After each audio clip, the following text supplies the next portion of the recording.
Alright guys, it is Friday. It's about 8:30. Where are we heading to now, Ryan? The YouTube panel. Who's gonna be there? Paul Jamison, Stan, Keith, Top Notch, Brian's Lawn Maintenance, a lot of good guys. Yeah, should be good. I'll get some footage when we're inside there. And give all these guys a turn to talk and answer any questions that you guys have, so don't be shy. Paul's going to be out there. He's going to get things fired up. We got Paul James in here. Woo! Green Industry Podcast. Great job you're doing, Paul. So this is, I want to say thank you to the GIE Expo for giving us this room and this opportunity, a unique opportunity, hopefully more to come. Thank you guys for coming back Friday morning. Great way to end the expo. You guys all had a great time so far? Yeah. Who was it their first year this year? Raise your hand. Wow. You see that, Evan? You see that? Wow, that's awesome right there. So the goal is the GIE wants you to keep coming back, and you're going to keep coming back, right? Okay, yeah, so we're going to keep coming back. You guys keep coming back. We're just going to have a great time and keep growing the industry, growing the community, and growing the GIE Plus Expo, because it's that one time a year, right, that we can all get together and have a good time. Put a name to a face sometimes, or see someone that we haven't seen in a year, because, you know, we're all over the country. So great job. Thank you to you guys for coming up, the panelists, for getting up this early and coming out here. I know we all have busy schedules. We've all had a busy week. I appreciate it. A little raspy this morning because I've been screaming like all week. My voice is not used to that. So all right, so let's just kick this off. It's just like a nice Q&A. I'm going to kind of riff off with these guys, and they're going to do the same thing, but also you guys are going to ask questions, and we're just going to have a good time, all right? Sound good? Yeah? Sound good? Yeah! All right! So I wanted to ask all you guys, first off to start, kind of a little bit what Stan was saying towards the end there. How has YouTube impacted your life or business, or both? Let's go ahead and start, and we'll work down the panel. It's top notch. Alright guys, so this YouTube panel went on for about an hour and a half or so. So here's just a few of the best parts. Thanks for watching. Hope you enjoy. With you guys that maybe not everybody knows. Some of you guys know this. I'm going to share it with a story based in history. So some of you guys maybe have heard of a guy named Genghis Khan, okay? Genghis Khan is responsible for murdering and butchering almost 70 to 80 million people. Compared to Adolf Hitler, who killed about 7 to 8 million people, Genghis Khan did this with spears, bows, and knives.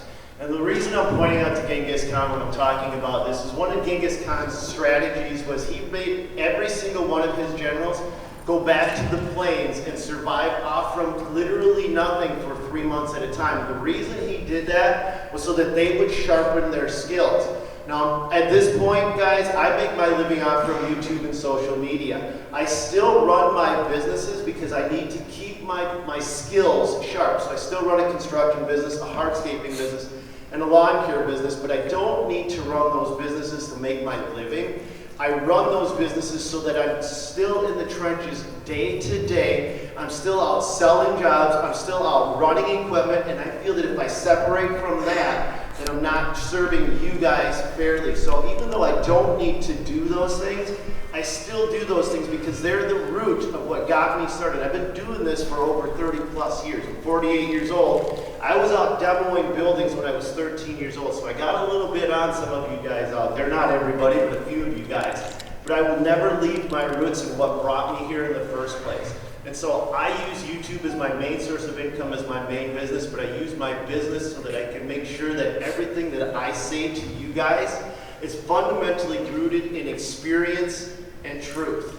And that's what's changed. That's how YouTube and social media has basically changed my life. Awesome, Stan. Thank you for sharing. Blake? First off, thank you, Naylor, for hosting this and everybody here involved. It's pretty cool to sit up here. It's really cool to be up here talking to all of you, and that's actually where I'm going to start with my YouTube story. In high school, I was really shy, didn't have a lot of confidence in myself, and this would have absolutely scared me to death. I couldn't even talk in front of my class, like presenting a project that I've been working on in front of 20 people, you know, and now we're here and in front of a lot of people, and YouTube has really brought that out of me. When you hire the right person, he's going to be actually making you money. When you bring a person into your business and you make the right decision, they're not going to cost you anything. they're going to make you money.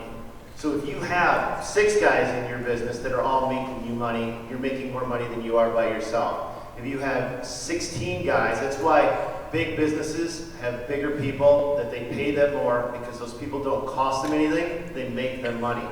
Remember, any menial task that you guys are willing to perform, while you're doing it from this point forward, I want to ruin every single one of you guys, because I want you to think, what's the cheapest I can pay somebody to do this job for me? And then go do that. Thank you, Stan. Anybody else want to touch on that? All right.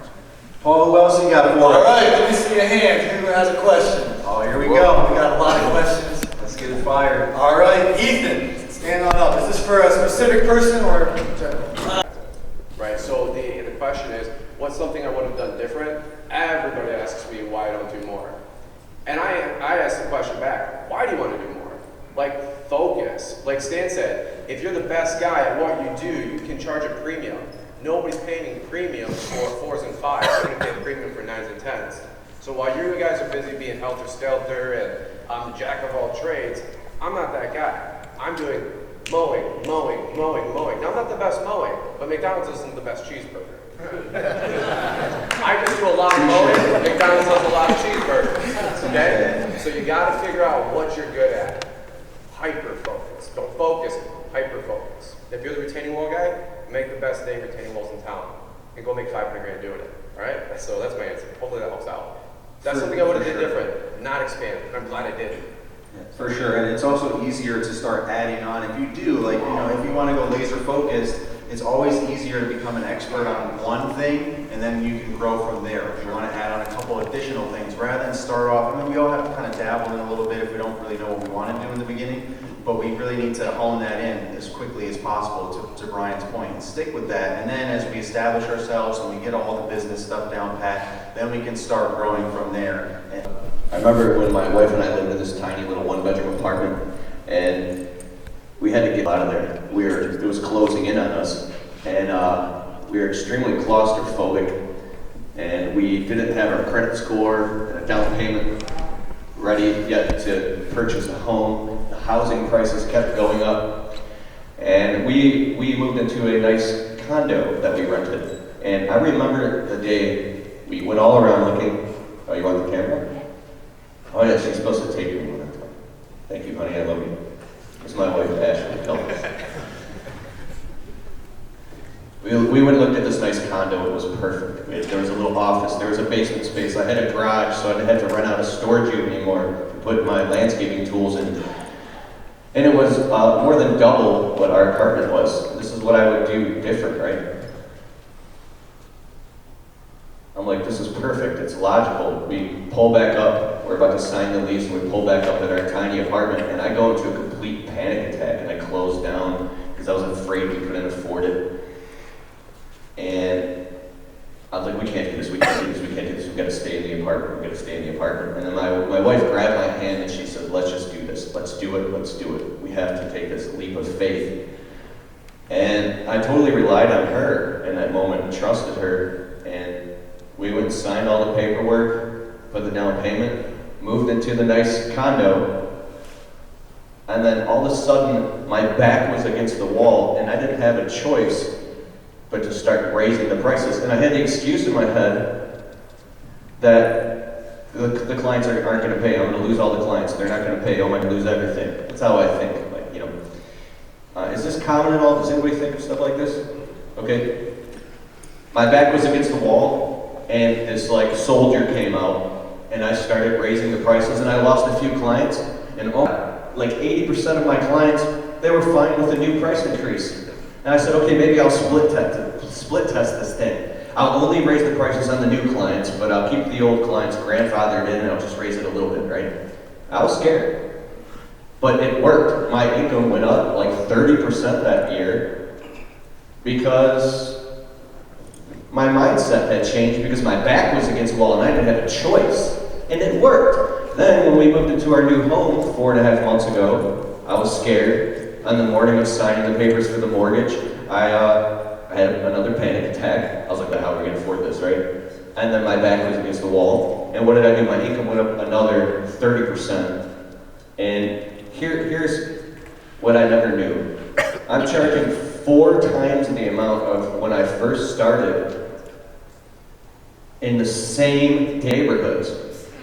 Same neighborhoods. Going from the broke kid that these clients, I felt like they were taking advantage of me, and some of them were. They're conscious. When you first start your business,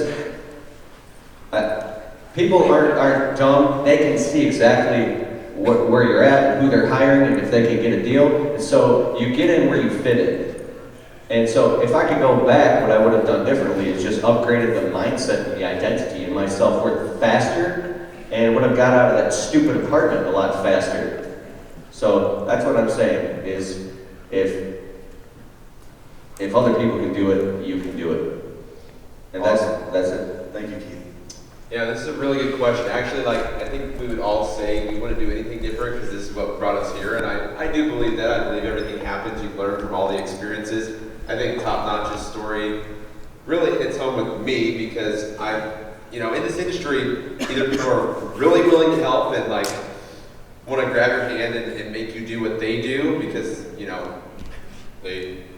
they're the kings at it, I guess. Or people just shun you away and don't want to talk and they don't want you to take a piece of their pie, which is why I think it's awesome that everybody up here shares their stories and is open and willing to help and share the information. But yeah, so to say what I would do different was stay in my lane, like Brian said. Hyper-focusing on efficiency is one thing that we've brought up, but you've got to become, I'm going to talk more hardscaping, okay? So you've got to become the jack of all trades and master of two, okay? So because you've got to have 2 things that you're really clear and focused on, 2 things that you will dominate your market on, the 2 things that you would have your absolute largest profit margins on, right? I'm going to talk from my level of experience. In 2008, we were doing millions of dollars a year, had 20 guys out doing commercial retaining walls, doing commercial work, and I wasn't making any money. And so in 2008, I said, I'm cutting my business by 50%.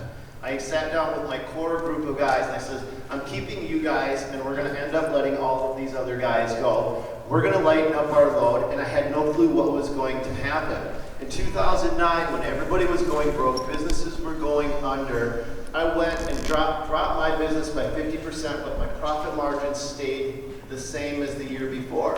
And this is what blew my mind. You guys, I'm doing half of the work, and I just made the same amount of money. I got a much smaller bullseye on my back, because every time you grow to the next level, new devil, you guys, right? Next level, new devil. You're going to have people that want a piece of your pie, no matter what happens, right? And so I shrank, and I'm like, whoa, my life is way easier. Because now I'm concentrating on my 2 niches, which are making me the most money. Now, jack of all trades means I still have to do everything because I can't just run my business off from pool demolition and building retaining walls. That's what I do, right? Because I didn't know if I was going to have enough of that work to survive. So I would still go out and grade a yard, install a paper patio, lay sod, do all of those things because that's the jack of all trades. But there were 2 things that I was better than anybody else at, and that's where I really made my money. So then I did the same thing the next year.